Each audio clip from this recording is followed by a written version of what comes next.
يا مساء الفل على كل حبايب قلبي اللي بيتابعوني، مساء الورد، مساء الياسمين، مساء الروقان. وصفتنا النهارده جميله جدا، من الوصفات اللي فعلا تستحق التجربه. النهارده هنعمل مع بعض العيش الايراني. بصراحه عيش يجنن، سهل جدا واقتصادي ولذيذ جدا. هش اسفنجي، شايفه ما شاء الله اللهم بارك زي القطن. جميل جدا. عايز اقولك كمان طعمه تحفه، ريحته كانت رهيبه. ان شاء الله تجربيه بالطريقه دي وهيعجبك جدا. يلا بينا نشوف عملناه ازاي. في بوله كده هننزل بكوبايه ونص من الميه، تقدري تستبدليهم بالحليب. كمان هنضيف معلقتين من السكر، استخدمت المعلقه المعياريه. وهضيف معلقه كبيره من الخميره، ضفت كيس 16 جرام ما يعادل معلقه كبيره. هنقلب كويس جدا لحد ما ندوب الخميره والسكر، ونتاكد ان السكر والخميره دابوا تماما. اتمنى منك لو اول مره بتشوفي قناتي يا ريت تشوفي فيديوهاتي وتقيميها، ولو شايفاني بقدم محتوى هادف واستحق اللايك يا ريت تعملي لايك واشتراك في القناه وتفعيل الجرس عشان يوصلك مني كل جديد.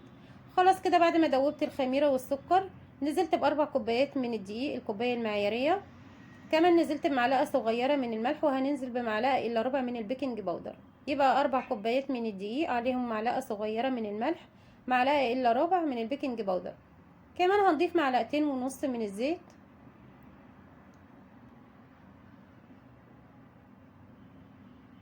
وهنبدأ نعجن كويس مدة حلوة كده بحيث تاخد عجينة ناعمة وملمسها ناعم. مش أقل من 10 دقايق. العجينة بتبقى ملزقة جدا، شايفة العجينة ملزقة جدا في ايدي. مش هنضيف اي دقيق ولا اي حاجة، هنفضل نعجن لحد ما تلاقي العجينة فصلت من ايدك تماما. هنشوف مع بعض دلوقتي قوام العجينة. شايفة العجينة ناعمة وملمسها ناعم جدا. دلوقتي هغطيها وهسيبها لحد ما تختمر، مش هضيف اي حاجة عليها، هي العجينة بتبقى ملزقة بالشكل ده. هغطيها واسيبها في مكان دافي لحد ما تختمر ونرجع نشوفها مع بعض. شايفين ما شاء الله الله اكبر؟ شايفين بعد ما اختمرت عجينه تحفه جميله جدا. دلوقتي هنضيف رشه دقيق كده على المفرش عشان العجينه طريه جدا عشان ما تلزقش منك. وهنبدا نقسمها على 4 اجزاء.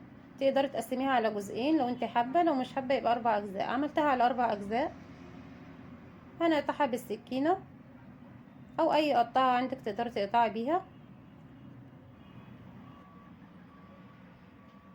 وخلاص كده بعد ما قطعتهم كلهم 4 اجزاء، هنبدا ناخد كل جزء ونكوره بالشكل ده. شايفين ما شاء الله العجينه ملمسها ناعم وما شاء الله سلسه جدا في ايدك، بتتشكل معاكي بكل سهوله. دلوقتي عندي صاج دهنته دهنه خفيفه من الزيت لان ما كانش عندي ورق زبده في الوقت ده.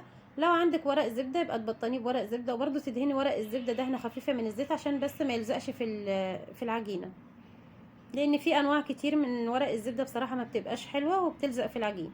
فانت اضمن حاجه ليك ان انت تدهنيها دهنه خفيفه من الزيت. سبتها ريحت كده حوالي دقيقتين، وهنبدا نفردها عشان تتفرد معاكي بكل سهوله. شايفين ما شاء الله العجينه تحفه، مش محتاجه نشابه ولا اي حاجه، بايدك بس كده هتمشي ايدك هتلاقيها اتفردت معاكي بكل سهوله. حاولي كمان ما ترققيش العيش قوي. دلوقتي باطراف اصابعك بالشكل ده هتبداي تعملي تأثيرات في العيش بالشكل ده.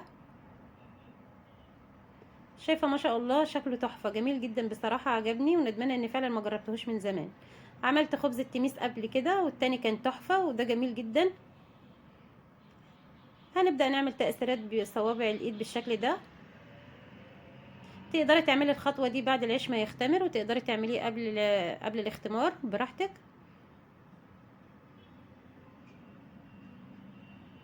وخلاص كده دلوقتي هركنه 10 دقايق وهسيبه لحد ما يختمر للمره التانية. خلصت كل الكميه طبعا. هركنهم وهسيبهم لحد ما يختمروا مره تاني ونرجع نشوفهم مع بعض. خلاص كده بعد مرور 10 دقايق شايفين العيش اختمر وبقى جميل جدا. عندي صفار بيضه عليها معلقتين من الحليب. بشوف ناس كتير جدا بتعمل معلقه من الدقيق عليها نص كوبايه من الميه، بس بصراحه ما حبيتش الخطوه دي. صفار البيض جميل جدا في تلميع الخبز. هنبدأ كده. كمان نسيت اقولك عليه رشة فانيليا، يبقى دي صفار بيض عليها معلقتين من الحليب رشة فانيليا. قلبتهم كويس جدا مع بعض وهبدأ ادهن الخبز بالشكل ده. حاولي تدهني كويس جدا.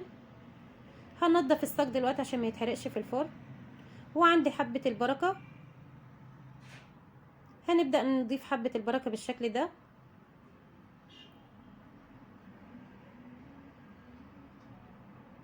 وكمان عندنا سمسم، هنضيف رشة سمسم. عايزة اقولك العيش ده تحفة. شكله جميل وطعمه تحفة جدا، ان شاء الله تجربيه بالطريقة دي وهيعجبك. خلاص كده بعد ما ضفت السمسم وضفت حبة البركة، شايفه شكله ما شاء الله من قبل ما يستوي حاجه تفتح النفس، جميل جدا. دلوقتي هندخله الفرن على الرف الاوسط، هياخد معايا حوالي 20 دقيقه. اخر 3 دقايق هنشغله الشوايه وهيخرج بالجمال اللي هتشوفيه معايا. هنا كنت بقولك لو بعد الخبز ما اختمر وحسيت ان التأثيرات اللي انت عملتيها اختفت، تقدري برضو باطراف اصابعك تمشي عليها تاني بحيث تبقى ظاهره. دلوقتي برضو هندهن باقي الخبز بالبيض والحليب. وده الخبز بعد ما خرج، شايفين ما شاء الله اللهم بارك، حاجه تحفه، حاجه تفتح النفس، جميل جدا. انصحك تجربيه، مكلفناش كتير، الدقيق في البيت والميه والخميره موجوده. ان شاء الله كده اتمنى تجربيه وينال اعجابكم. دلوقتي عندي معلقه من زيت الزيتون، هنبدا نلمعه كده وهو لسه خارج من الفرن. لو مش حابه تعملي الخطوه دي براحتك، بس جميله جدا، بتخلي العيش يلمع وجميل جدا. شايفه شكله ما شاء الله اللهم بارك، تحفه. اتمنى لو وصلت لحد هنا في الفيديو يا ريت لايك كتير واشتراك في القناه وتفعيل زر الجرس عشان يوصلك مني كل جديد، وكمان عشان قناتي تكبر بيكم. شايفين التسويه رهيبه، هش جدا وسفنجي ما شاء الله اللهم بارك، تحفه. شايفه كمان شكله لسه محتفظ بالتأثيرات اللي احنا عملناها فيه.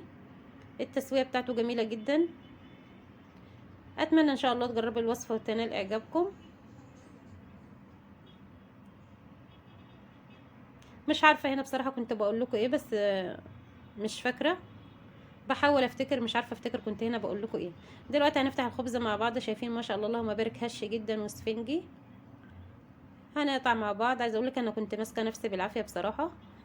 طعمه وريحته كانت ريحته قلب الشقه قلب، ريحته جميله جدا. شايفه كمان يعني الخبز تمسكيه في ايدك بيتلم ويرجع تاني بسهوله. طريقته جميله جدا بصراحه، عجبني، انصحك تجربيه.